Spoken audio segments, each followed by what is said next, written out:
Buenos días, buenas tardes, buenas noches. Donde estés, Dios te bendiga y que podamos juntos caminar por la lección de esta semana que tiene un tema maravilloso. Recuerda que este segundo trimestre del año 2024 estamos estudiando el gran conflicto. ¿Cuál es ese conflicto? Pues el conflicto entre el bien y el mal.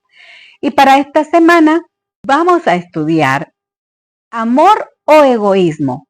Esa es la cuestión. Antes de entrar en el estudio de esta lección, quiero invitarte, voy a hacer caso a sugerencias que me han hecho, quiero invitarte a suscribirte a mi canal de YouTube. Déjame un like, comenta la lección, comenta qué te parece el estudio. Y entonces te invito también a que compartas la lección, compártela con quien tú digas, me encantaría que él escuchara este tema, me encantaría que ella escuchara este tema. Esta semana nosotros vamos a ver cómo Jesús nos explica a nosotros lo que sucederá al acercarse el fin del mundo, mientras les explica a sus discípulos cómo sucedería la destrucción de Jerusalén y el inicio de la persecución. Mientras nosotros vemos cómo se van desarrollando cada una de las señales que Dios nos describió cómo iban a ser para decirnos que ya la segunda venida está por acontecer, nunca olvidemos lo que dice nuestro texto para esta semana. No temas, porque yo estoy contigo. No desmayes, que yo soy tu Dios que te fortalezco. Siempre te ayudaré, siempre te sustentaré con la diestra de mi justicia. Isaías 41:10. Recuerda, querido, este es un conflicto en el que Satanás, quien ya fue derrotado, está viendo cómo hace que muchos sean derrotados junto con él. Y Satanás tiene una doble estrategia para lograr esto. Satanás quiere engañar y destruir al pueblo de Dios. Y lo que este maligno no consigue mediante la persecución, espera conseguirlo mediante la transigencia. Tenemos que tener mucho cuidado. A Dios nunca se le toma por sorpresa y Él protege a su pueblo incluso en los momentos más difíciles. Bienvenido a la lección de esta semana para el 13 de abril. La primera parte de nuestra lección lleva por título Un Salvador con el corazón roto. ¿Sabes lo que más le duele a nuestro Dios? Es que habiéndonos dado sus instrucciones, habiéndonos dicho cuáles serán las señales de su venida para que nos preparemos para ese encuentro maravilloso, en lugar de hacer eso, parece que nos estamos preparando para la destrucción, haciendo caso omiso a las señales que Él ha dejado descritas en su palabra. Yo quiero compartir contigo lo que dice Mateo 23, 37 y 38 y abre tu corazón para escuchar estas palabras. Jerusalén, Jerusalén, que matas a los profetas y apedreas a los que te son enviados. ¿Cuántas veces quise juntar a tus hijos como la gallina junta sus polluelos debajo de las alas? Y no quisiste. He aquí, vuestra casa os es dejada desierta. Jesús nos ama tanto. Él quiere ponernos bajo sus alas de amor.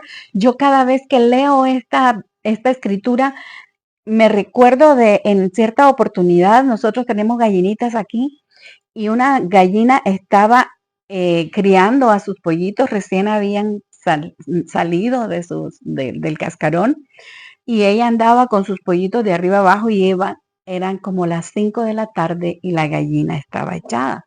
Pero yo no miraba a los pollitos. Y entonces yo le digo a la persona que nos ayudaba, yo no veo los pollitos. ¿Cómo no? Me dice, los tiene ahí debajo.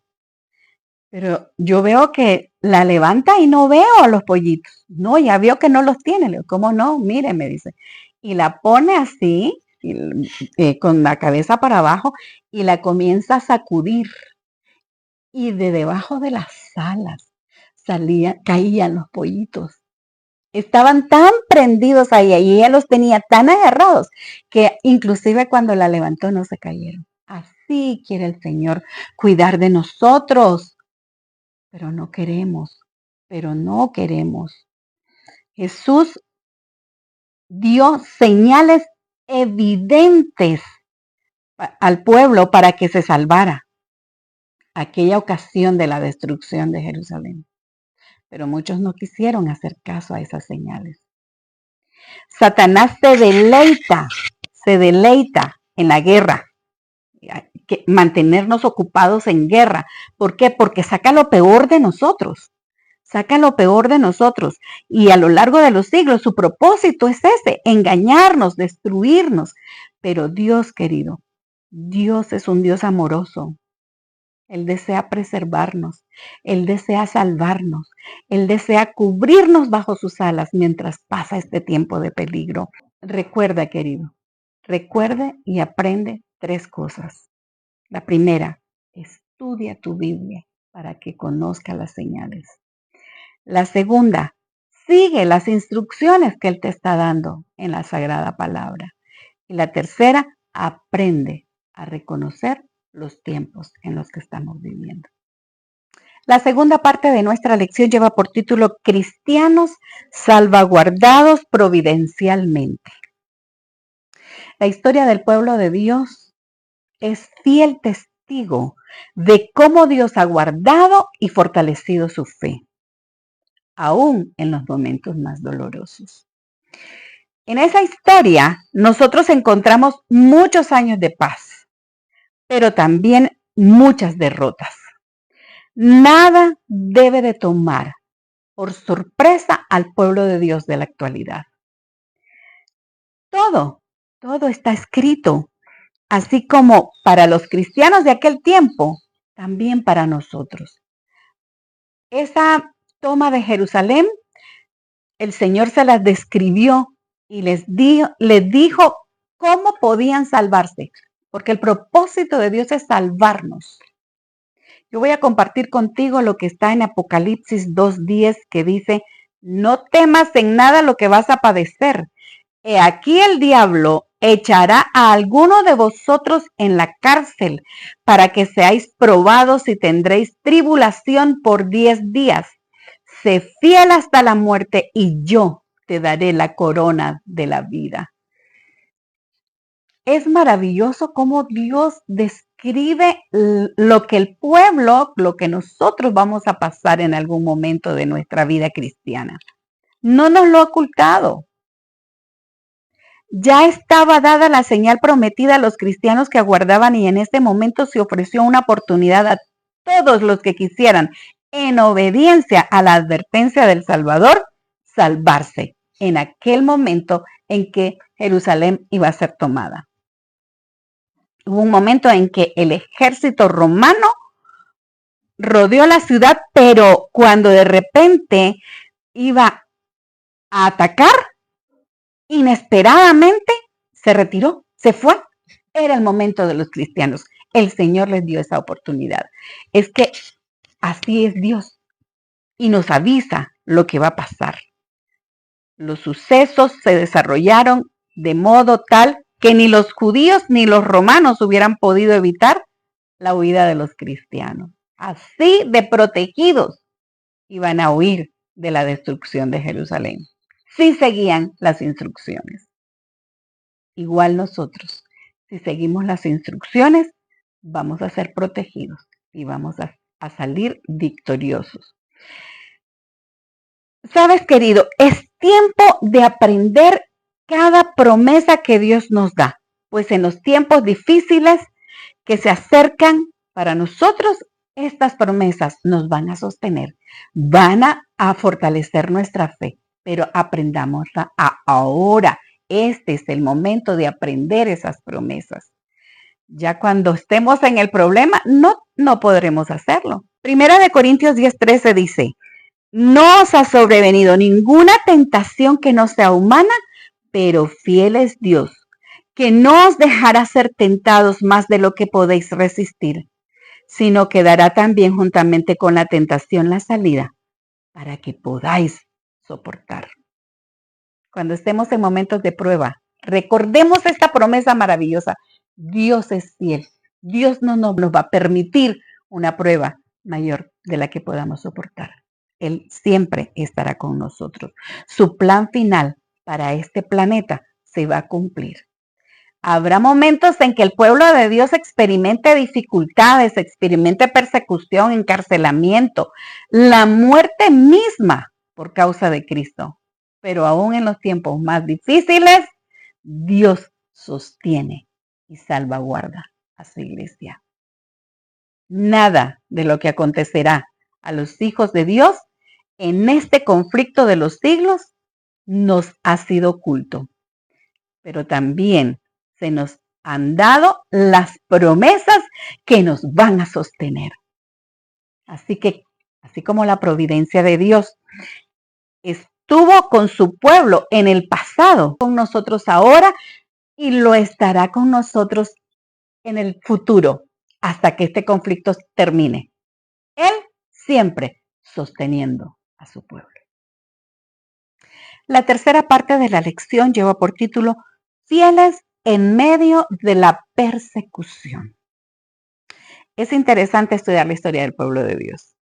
Durante los primeros siglos del cristianismo, la iglesia cristiana creció rápidamente.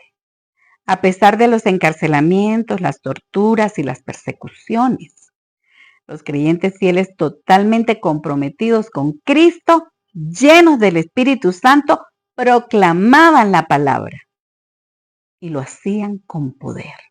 Poder que no venía de ellos, venía del Espíritu Santo. ¿Y cuál era el resultado? Se convertían por miles. En una predicación, 3,000. En otra predicación, 5,000. Y todos esperaban la promesa del Espíritu Santo. Mira lo que dice Hechos 5:42. Y todos los días en el templo y por las casas no cesaban de enseñar y predicar a Jesucristo. ¿Y qué estaba pasando en ese tiempo? Estaban siendo perseguidos por ser cristianos, pero no cesaban de predicar. A pesar de la persecución, los creyentes no tenían temor, huían, pero seguían predicando. Y muchos se unían al pueblo de Dios. ¿Su compañero quién era? El Espíritu Santo. Nuestro Señor no solo les había dado la gran comisión, también les había hecho la gran promesa, pero recibiréis poder cuando haya venido sobre vosotros el Espíritu Santo y me seréis testigos en Jerusalén, en Judea, en Samaria y hasta lo último de la tierra. Saben que este movimiento era tan fuerte que Plinio, el joven gobernador de la provincia romana donde estaban predicando, que se llamaba Bitinia, en la costa norte de Turquía, le escribió al emperador: muchas personas de todas las edades, clases y de ambos sexos están siendo puestas en peligro por acusaciones y esto continuará. El contagio de esta superstición, el cristianismo, se ha extendido no solo en las ciudades, sino también en las aldeas y en los distritos rurales. Para ellos era un gran peligro el que estaba corriendo la gente aceptando el evangelio. Pero nosotros sabemos que en el perfecto amor no hay temor, sino que el perfecto amor echa fuera el temor. Y cuando nosotros tenemos amor hacia nuestro Cristo, hacia ese evangelio precioso que Él nos dijo que predicáramos, nada nos detiene de predicar. Así que, ¿qué debemos aprender de esta iglesia primitiva que nos dejó tanto ejemplo? Primero, debemos aprender a pedir el poder del Espíritu Santo y recordar que Dios no nos ha dado espíritu de cobardía, sino de valentía para no escondernos, sino predicar con el poder del Espíritu Santo, como lo hizo la iglesia primitiva. La cuarta parte de nuestra lección lleva por título Asistencia a la comunidad. La iglesia cristiana primitiva crecía, no solamente porque sus miembros predicaban el evangelio, sino porque lo vivían. Los creyentes imitaban el ministerio de Cristo, enseñando, predicando, sanando, así como Jesús lo hacía. Jesús en su ministerio se preocupaba, se interesaba profundamente por la gente, y lo mismo hacía la iglesia primitiva. Fue este amor abnegado que ellos entregaban a la comunidad y el compromiso de satisfacer sus necesidades que hacían que las personas se unieran al movimiento, amaran el movimiento. Mira lo que dice Hechos 2:44 y te voy a leer el 47 también. Dice, todos los que habían creído estaban juntos y tenían en común todas las cosas.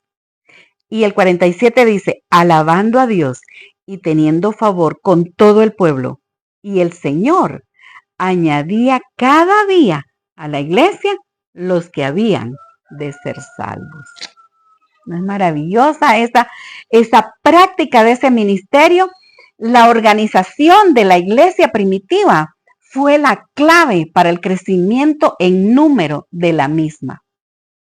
La gente miraba cómo ellos prodigaban amor, compartían incluso bienes materiales, comida y muchas cosas más. En otras palabras, ellos miraban una continuidad del ministerio de Jesús en cada miembro de la iglesia. Estos creyentes eran ejemplos vivos de la compasión de Cristo. El trabajo del diablo, ¿sabes cuál es? La palabra de Dios lo dice. El diablo solamente quiere matar, robar, destruir, pero Cristo dice que Él ha venido para que tengan vida y para que la tengan en abundancia. Cuando Cristo estuvo en su ministerio, Él lo hizo. Ahora nos toca a nosotros continuar con el ministerio, así como lo hizo la iglesia primitiva. Necesitamos saber que el cristianismo del Nuevo Testamento se caracterizó por el amor de los cristianos entre sí y a las comunidades. Esto que hicieron ellos debe de continuar con nosotros, queridos. Estamos viendo que el mundo se rompe a pedazos y rápidamente. Para vivir este tiempo en paz necesitamos a Cristo. Yo estoy disfrutando de la paz que Cristo da en medio de este mundo que se convulsiona, en medio de este mundo que violento, malvado. Yo tengo paz porque tengo a Cristo en mi corazón y por eso te lo estoy compartiendo. Quiero que tú disfrutes de la paz que el Señor da en medio de este momento que el mundo está viviendo, porque la venida de Cristo se acerca. La quinta parte de nuestra lección lleva por título Un legado de amor. Voy a compartir contigo lo que escribió Juan en su primera carta, donde dice en el capítulo 4 y verso 21, y nosotros tenemos este mandamiento de Él. El que ama a Dios, ame también a su hermano. Dios sabe, querido, que la solución única a nuestros problemas y a las problemáticas mundiales es el amor. Es por eso que Él nos legó este mandamiento. Pero Satanás sabe que si damos cabida al amor de Dios en nuestros corazones, Él no podrá hacer nada para destruirnos. Y entonces Él trata de mantenernos ocupados haciéndonos daño unos a otros. El amor era la norma de las comunidades cristianas de los primeros siglos. Tertuliano afirmaba, son principalmente las obras de un amor sumamente noble las que llevan a muchos a poner una marca sobre nosotros. Una de las mayores revelaciones del amor de Dios se demostró cuando las pandemias devastadoras asolaron los siglos en el 160 después de Cristo y 265 después de Cristo. Fueron dos pandemias que devastaron la población. ¿Y los cristianos qué hicieron? Cada uno se fajó, se puso su traje para ir a ayudar a aquellos que habían sido contagiados. Y muchos de ellos se contagiaron y murieron, pero murieron haciendo el bien a cada uno de sus hermanos que habían sido contagiados con esas enfermedades terribles. El amor, el interés por los demás y la atención abnegada en favor de los enfermos y los moribundos genera una admiración por estos creyentes y por el Cristo que ellos representaban. Cuando nosotros amamos a nuestros semejantes, el amor de Dios en nosotros se fortalece. La verdadera religión aflora. Entonces, no hay límites para el servicio a los demás. Vanos eran los esfuerzos de Satanás para destruir a la iglesia de Cristo por medio de la violencia. Entre más los perseguía, más razones tenía la gente para fijarse en este grupo perseguido. Entre más los atrapaban y los llevaban a la hoguera y morían martirizados por ser seguidores de Cristo, los ojos de muchos que estaban puestos sobre ellos llegaban al corazón de ellos aquel martirio. Y ellos decían, si ellos murieron por Cristo, yo quiero ser discípulo de ese Cristo. Así que la sangre de los cristianos mártires se convertía en semilla del evangelio y afloraban y llevaban mucho, mucho fruto para Cristo Jesús. No podía Satanás controlar el crecimiento de la iglesia primitiva. La verdad de este conflicto es que Satanás se empeñó en hacer sufrir a los hijos de Dios. Y si Dios lo permite es porque tiene propósito para ti y para mí. Y para los que nos rodean también. Algunos se sienten tentados a abandonar su confianza en Dios porque Él permite que los hombres más viles prosperen, mientras que los mejores y los más puros sean afligidos y atormentados por el cruel poderío de aquellos crueles que prosperan. Pero querido, Dios tiene propósito en todo. No mires eso. Mira a Cristo. Si yo soy seguidora de Cristo y estoy padeciendo, no te preocupes por mí. Simple y sencillamente, Dios está cumpliendo un propósito en mi vida. ¿Cuál es? Ojalá que lo podamos ver en esa tierra, pero si no, lo veremos en la tierra nueva. Dios te bendiga. Y recuerda que la solución a tus problemas está en amar a Dios y a los que te rodean. Ama a Dios y a tus prójimos. Hazles el bien, así como hacía Cristo. y tendrás mucha paz. Te mando un fuerte abrazo. Nos veremos, si Dios lo permite, la próxima semana.